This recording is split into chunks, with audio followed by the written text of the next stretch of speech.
ABC24 मैं हूं आपके साथ सृष्टि पांडे। शाम के 7 बज चुके हैं और वक्त हो चला है मध्य प्रदेश के नंबर 1 बुलेटिन का। तो चलिए 24 मिनट में जानेंगे कि मध्य प्रदेश में आज क्या हुआ।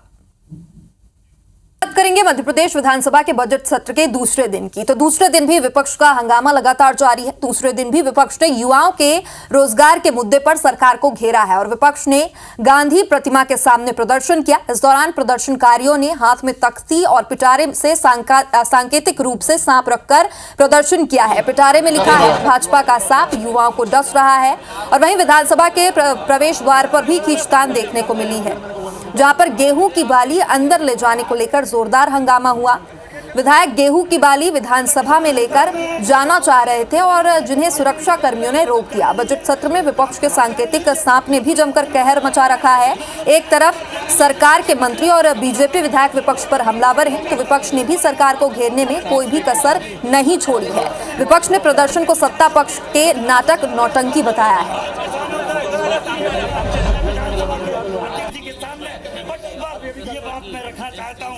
विधानसभा का दुरुपयोग किया जाता है तो ये बहुत ही शर्मिंदगी की बात है। कांग्रेस को चाहिए कि वो आए और डिस्कस करे, बातचीत करे। केवल बाहर आकर नाटक नोटंकी करना और पेपर में छपने के लिए राजनीति करोगे तो ये जनता है बख्शेगी नहीं। कांग्रेस में इतने आस्तीनों के सांप हो गए हैं, जैसे मैंने कहा कि जीतू पटवारी जी उमंग सिंगार को डस रहे हैं, उमंग सिंगार दिग्विजय सिंह जी को डस रहे हैं, दिग्विजय सिंह जी कमलनाथ जी को डस रहे हैं, कमलनाथ जी राहुल गांधी जी को डस रहे हैं। कांग्रेस पहले नकली सांप पकड़ने का प्रशिक्षण कर रही है, फिर उनके अंदर जो आस्तीनों के सांप हैं उनको पकड़ने के प्रशिक्षण करेंगे।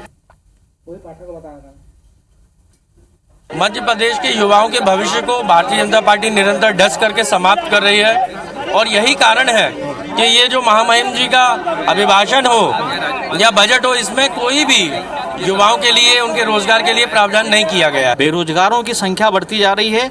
चाहे हम मजदूरों की बात कर ले, किसानों की बात कर ले, महिलाओं की बात कर ले, बेरोजगारों की बात कर ले, कर्मचारियों की बात कर ले, सर्वहारा वर्ग इस सरकार से निराश है। और अब रुख करेंगे उज्जैन का, जहां पर महाकालेश्वर मंदिर की 45 बीघा जमीन का मामला तूल पकड़ता जा रहा है। उज्जैन विकास प्राधिकरण ने इस जमीन को कॉलोनी के लिए अधिग्रहित कर लिया है, लेकिन हैरानी की बात यह है कि मंदिर प्रबंध समिति को इस बारे में भनक तक नहीं लगी।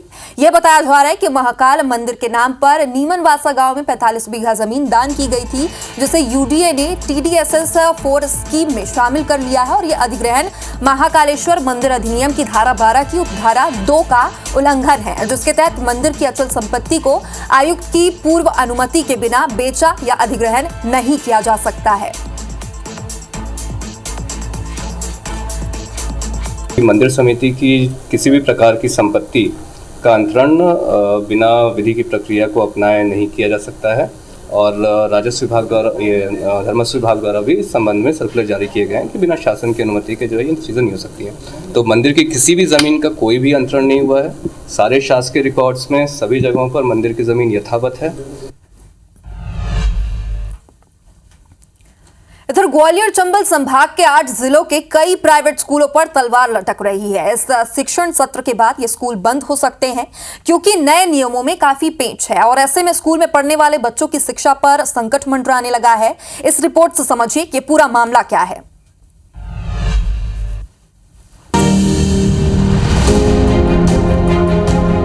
ये ग्वालियर का रविंद्रनाथ शिक्षा प्रसार समिति का स्कूल है। इस स्कूल की स्थापना साल 1960 में हुई थी। तब यहाँ शीशम के 2 पेड़ हुआ करते थे। धीरे धीरे स्कूल का स्वरूप बदला, लेकिन अब ये स्कूल बंद होने जा रहा है। स्कूल के संचालक का कहना है कि सरकार ने ऐसे नियम बना दिए हैं कि जो देश में कहीं नहीं है, सिर्फ यहाँ है। यदि शासन ने हमको किसी तरह का कोई रिलीफ नहीं दी, सहयोग नहीं किया, तो बंद ही करेंगे। शहर के कुल 1337 स्कूलों में से 1127 स्कूलों को मान्यता के लिए आवेदन करना था, लेकिन केवल 956 ने ही आवेदन किया है। यानी 181 स्कूल ऐसे हैं जिन्होंने मान्यता के लिए आवेदन जमा ही नहीं किया है। इसकी वजह क्या है, आप भी सुने। शासन ने 12,000 रुपये मान्यता शुल्क मांग रहा है, 4,000 रुपये पर ईयर के हिसाब से, और 40,000 की FDR। सरकार के इन्हीं नियमों की वजह से हायर सेकेंडरी हमको 2015 में बंद करना पड़ा और अब हम मिडिल को भी बंद करने की स्थिति में हैं। अभी उन लोगों ने हमसे तो संपर्क किया नहीं भाई, जिनने आवेदन नहीं किया है तो वो तो उन लोगों ने कोई ऐसा बताया नहीं कि किस कारण से नहीं किया है। बाकी जो प्रावधान है, मानता के जो नियम है, उनका तो पालन सभी को ही करना है। ये नियम है तो शासन द्वारा बने हुए हैं, हमारे स्तर से नहीं है, तो शासन स्तर से बनाए गए नियम है, तो उनका पालन हम सभी को करना है। अगर इन स्कूलों की मान्यता रद्द हुई तो छात्रों को क्या परेशानी होगी, आप भी समझें। आरटीआई के तहत भर्ती हुए छात्रों को फीस देकर पढ़ना होगा। 200 स्कूल बंद होने पर 20,000 छात्र दूसरे स्कूल में शिफ्ट होंगे। गांव के स्कूल ज़्यादा संकट में आ सकते हैं। पुराने स्कूल नए पैमानों पर खरा ही नहीं उतर रहे हैं, यानी पुराने ढर्रे पर सालों से चल रहे स्कूलों के सामने अब एक नई चुनौती है कि वो नए नियमों और नए पैमानों पर खरा उतरें। लेकिन ऐसे कई स्कूल हैं जिनकी मान्यता इसी के चलते खत्म हो जाएगी। ज़रूरत है कि सरकार कोई रास्ता निकाले ताकि फौरी तौर पर छात्रों का कोई नुकसान न हो। नासिर गौरी, IBC 24, ग्वालियर। और आपको महू विवाद तो याद ही होगा। महू में विजय जुलूस पर आगजनी और बवाल के मामले में एक नया वीडियो अब सामने आ गया है, जिसमें मस्जिद के अंदर से अचानक से भीड़ निकलते हुए दिखाई दे रही है। और वहीं सांप्रदायिक विवाद पर अब तक 7 FIR दर्ज हुई है। 7 FIR में 100 से ज्यादा आरोपी बनाए गए हैं और 50 से अधिक आरोपियों को नामजद भी किया गया है। 12 बाइक, 2 ऑटो, 1 कार और 2 दुकानों में आगजनी और तोड़फोड़ हुई थी। और FIR में जिक्र किया गया है कि यह प्लान पहले से बनाकर रखा गया था और जब भारत की जीत के बाद जश्न मनाया जा रहा था तो कुछ लोगों ने आकर यह कहा कि तुम सालों चिल्लाकर जश्न मनाओगे तो आज तुम्हारा इलाज कर देंगे। और इस FIR में 17 लोगों के नाम दर्ज हैं। पूरे मामले में पुलिस ने अभी तक 13 आरोपियों को गिरफ्तार किया है, जिसमें कि कुछ नाबालिग भी शामिल हैं।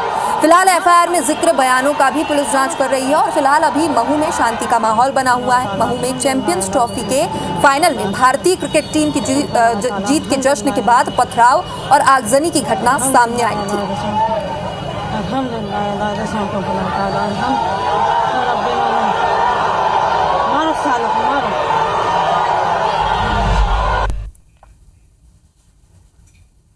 अभी तक लगभग 13 लोगों को उसमें गिरफ्तार किया गया है और आगे भी इसमें जो है जितने भी आरोपी हैं उनकी तलाश जारी है। इसमें अभी तक कुल 7 FIR हो चुकी हैं, दोनों पक्षों की तरफ से इसमें FIR हुई हैं और इसमें जो करीब 50 से ऊपर लोग जो हैं उसमें नामजद हैं और इतने ही लगभग लोग जो हैं उसमें अज्ञात बताए गए हैं जिनको हमने चिन्हित किया हुआ है। मध्य प्रदेश की रेत नीति पर जबलपुर हाईकोर्ट ने बड़ा फैसला सुनाया। हाईकोर्ट ने रेत खदानों से बिना खनन के भी फिक्स रॉयल्टी वसूलने के प्रावधान को रद्द कर दिया है। हाईकोर्ट ने मध्य प्रदेश रेत खनन, परिवहन, भंडारण और व्यापार नियम के इस प्रावधान को असंवैधानिक घोषित कर दिया है। हाईकोर्ट ने यह फैसला नर्मदापुरम के एक रेत ठेकेदार की याचिका पर सुनाया, जिसमें रेत खनन न होने के बाद भी खदान से फिक्स रॉयल्टी वसूलने को चुनौती दी गई थी। याचिकाकर्ता की ओर से कहा गया था कि पर्यावरणीय अनुमति न मिल पाने से वो रेत खनन नहीं कर पाया था, फिर भी सरकार उससे खदान की नीलामी के दौरान लगाई गई बोली का पैसा वसूल कर रही है। और कोर्ट ने फिक्स रॉयल्टी वसूलने के प्रावधान को अवैध घोषित कर दिया है और आदेश दिया है कि माइनिंग विभाग ठेकेदार से उतनी ही रॉयल्टी वसूल कर सकता है जितनी की रेत का उसने खनन किया है। फिक्स रॉयल्टी वसूलने का प्रावधान रद्द होने से बाकी रेत ठेकेदारों को भी राहत मिलने का रास्ता अब खुल गया है।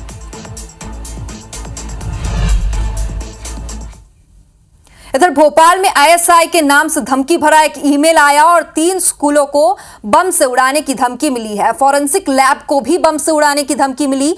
ईमेल में लिखा था कि 2:45 पर सीरियल ब्लास्ट होगा और ईमेल आते ही पुलिस ने इस मामले की जांच शुरू कर दी। जांच के बाद ईमेल में जो लिखी बात थी वो फर्जी निकली और भोपाल के TT नगर में FIR दर्ज हुई है और किसने ये ईमेल भेजा है उसकी तलाश शुरू कर दी गई है।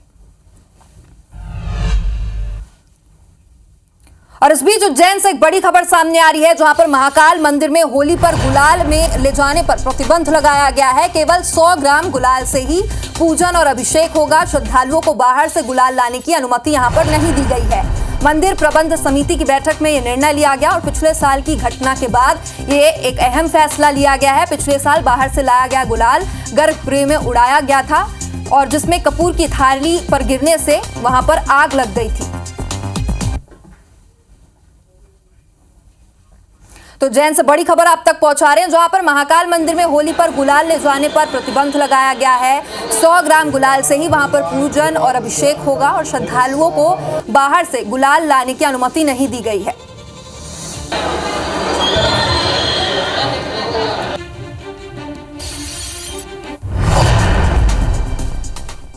पिछली बार जो होली पे घटना हुई थी उसको दृष्टिगत रखते हुए पूरी समिति बना करके सभी पुजारियों की, सभी मंदिर समिति के सदस्यों की सहमति से पूरा स्टैंडर्ड ऑपरेटिंग प्रोसीजर डिसाइड किया गया था, जिसके अनुसार पिछले साल रंग पंचमी पर भी बहुत ही कम गुलाल के माध्यम से बाबा का पूजन किया गया था और बाकी श्रद्धालुओं को गुलाल ले जाने की अनुमति रंग पंचमी पर नहीं थी।